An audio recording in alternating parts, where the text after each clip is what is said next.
নমস্কার বন্ধুরা, welcome back to my channel WB dream tuition. আমি স্বপ্নময়।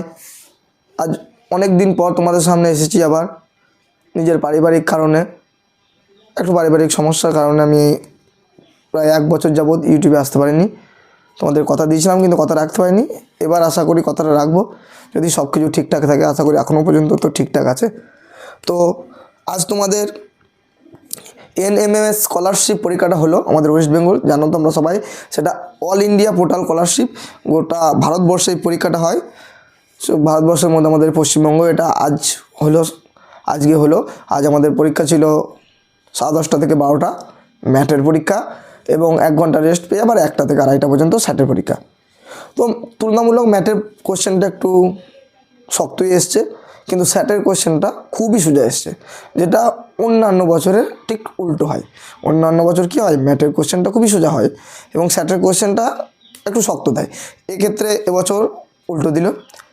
তো আমি তোমাদের কথা দিচ্ছি যে ম্যাথ এবং স্যাটের সম্পূর্ণ নির্ভুল সমাধান তোমাদের সামনে নিয়ে আসবো।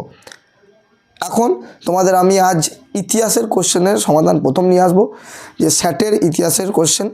তারপরে তোমরা জীবন বিজ্ঞানের কোশ্চেন পেয়ে যাবে, তারপর তোমরা ভূগোলের কোশ্চেন পেয়ে যাবে, তারপরে তোমরা ভৌত বিজ্ঞানের কোশ্চেন পেয়ে যাবে, তারপরে তোমরা এরও কোশ্চেন পেয়ে যাবে, অঙ্কের কোশ্চেন পেয়ে যাবে। মানে কোশ্চেন আর কি, মানে কোশ্চেন এবং উত্তর দুটোই পেয়ে যাবে। কোশ্চেন তো তোমরা সকলেই দেখেছো এবং পেয়েও গেছো, এবং তোমরা নির্ভুল সমাধান আমার কাছে পেয়ে যাবে। তো তাড়াতাড়ি জলদি দেরি না করে দেখে নাও এখানে কে কতগুলো ঠিক করলে। তারপরে আমি অবশ্যই আগামীকাল তোমাদের নিয়ে আসবো যে তোমরা কত পেলে এই স্কলারশিপটা ক্র্যাক করতে পারবে। আর এই স্কলারশিপের সম্বন্ধে অনেক যাবতীয় তথ্য, গুরুত্বপূর্ণ তথ্য আমি তোমাদের সামনে নিয়ে আসবো। তোমাদের আর দেরি না করে দেখে নাও যে এটা কোনটা কি উত্তর।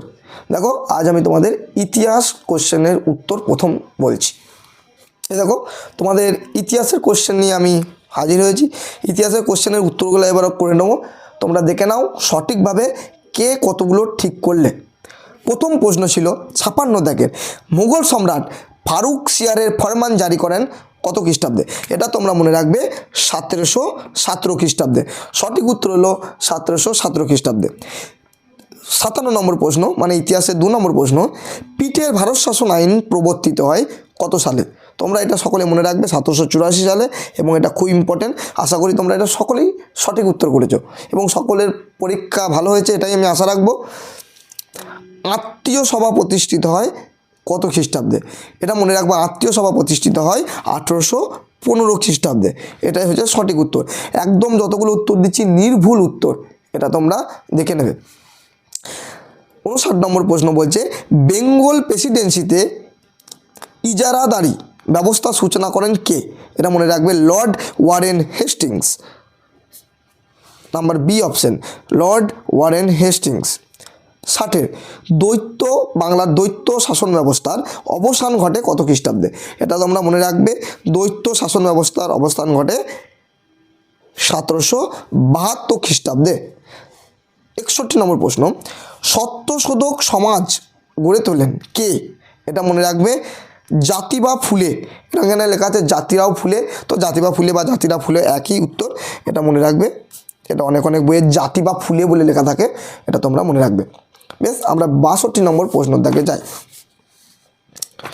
তো দেখো, 62 নম্বর প্রশ্ন দেখে কি বলেছে, ফোর্ট উইলিয়াম কলেজ প্রতিষ্ঠিত হয় কত সালে? ফোর্ট উইলিয়াম কলেজ প্রতিষ্ঠিত 1800 খ্রিস্টাব্দে, এটা তোমরা সকলেই জানো। তারপর 63 নম্বর প্রশ্ন কি আছে? 63 নম্বর প্রশ্ন আছে, চার্লস উডের প্রতিবেদন পেশ করা হয় কত খ্রিস্টাব্দে? তোমরা সকলে মনে রাখবে, চার্লস উডের প্রতিবেদন পেশ করা হয় 1854 খ্রিস্টাব্দে।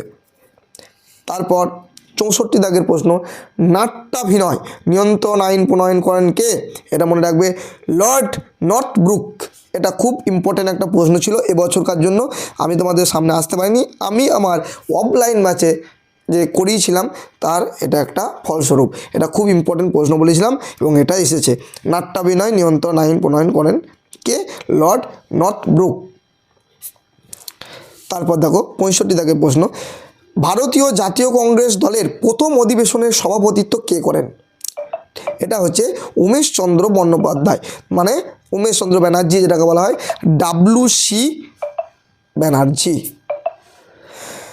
৬৬ নম্বর প্রশ্ন দেখো, ভারতের জাতীয় কংগ্রেসের সুরাট অধিবেশন হয়েছিল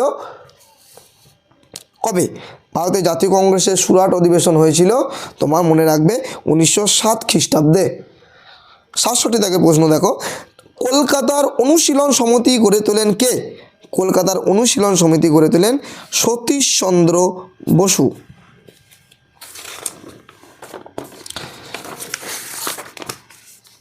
তারপর ৬৮ দাগের প্রশ্ন দেখো, বলছে নাকি জালিয়ানওয়ালাবাগের হত্যাকাণ্ড ঘটেছিল 1919 খ্রিস্টাব্দে 13 এপ্রিল। খুব সোজা প্রশ্ন এবং কমন একটা প্রশ্ন। কি না, জালিয়ানওয়ালাবাগের হত্যাকাণ্ড ঘটেছিল 1919 খ্রিস্টাব্দে 13 এপ্রিল।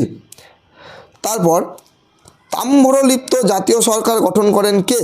এটা খুব ইম্পর্টেন্ট প্রশ্ন। তাম্রলিপ্ত জাতীয় সরকার গঠন করেন সতীশচন্দ্র সামন্ত। তারপরে ৭০ দাগের প্রশ্ন কি আছে দেখো, মুসলিম লীগের লাহোর অধিবেশনের সভাপতিত্ব করেন কে? এটা হচ্ছে মোহাম্মদ আলী জিন্নাহ। ৭১ দাগের প্রশ্ন কি আছে দেখো, স্বাধীন ভারতের সংবিধান কার্যকর হয় কে? এইটা তো সকলেই পারবে, যারা ইতিহাস পড়তে শিখেছে বা ইতিহাস পড়েছে, ইতিহাস বলে কী জিনিস জেনেছে, তারা এটা পারবে। ক্লাস 4-5-এর ছেলেমেয়েরাও পারবে। সেটা 26শে জানুয়ারি 1950 খ্রিস্টাব্দে ভারতের সংবিধান কার্যকর হয়। 26শে জানুয়ারি 1950 খ্রিস্টাব্দে। স্বাধীন ভারতের প্রথম রাষ্ট্রপতি কে ছিলেন? এটা তো সেই ছোটো ছেলেরাও বলতে পারবে যে কি, ডাক্তার রাজেন্দ্র প্রসাদ ছিলেন আমাদের স্বাধীন ভারতের প্রথম রাষ্ট্রপতি। এই ছিল তোমাদের ইতিহাসের প্রশ্ন, একদম নির্ভুল সমাধান করে তোমাদের সামনে নিয়ে এলাম। তোমরা আশা করি সকলেই দেখছো। এবার কারো যদি কোনো ডাউট থাকে তাহলে আমাকে অবশ্যই কমেন্টে লিখবে, আর প্লিজ এই চ্যানেলটা সাবস্ক্রাইব করে দেবে, আমার পাশে থাকবে।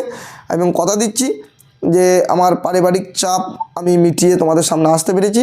তোমাদের ক্লাস 9-এ তোমরা উঠে গেছো, 9-এর ভৌত বিজ্ঞান এবং জীবন বিজ্ঞান এবং অঙ্ক প্রত্যেকটা সাবজেক্টের পুঙ্খানুপুঙ্খু প্রত্যেকটা ডিটেলস নিয়ে একদম কনসেপ্ট ওয়াইজ প্রত্যেকটা ডিটেলস নিয়ে আমি তোমাদের সামনে আসবো, প্রত্যেকটা চ্যাপ্টার।